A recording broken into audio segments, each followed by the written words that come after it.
So guys, ito na yung mga tanglad dito sa bukid. Daming taning mga tanglad, oh. Tingnan nyo. Yan guys, ang dami.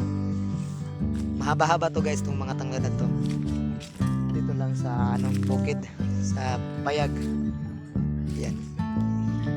At meron pang malaki-laki na yung lupi na tinanim. At may mansanitas din, oh. Yan. Yung iba kong mga pinatanim ay na lalaya dahil sa mainit na panahon kasi walang tubig at hindi nag-ulan-ulan. At ito yung malunggay. Malunggay guys. Tsaka yung munggo ko ay namamatay kasi yung mga unang buwan kasi mainit. Ayan si Anthony. Pag-subscribe sa kanyang Facebook page, Big Anthony Morales.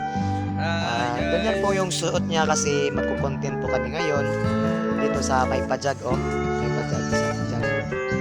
Yan, dati hindi yan nasisira yan sa bagyong Odette.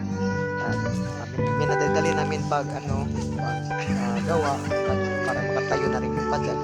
So ganyan muna siya. Pero okay lang kasi meron pa mga gamit.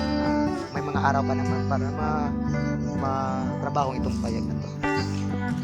And magko-content muna kami guys, so stay put lang po kayo, ingat, God bless.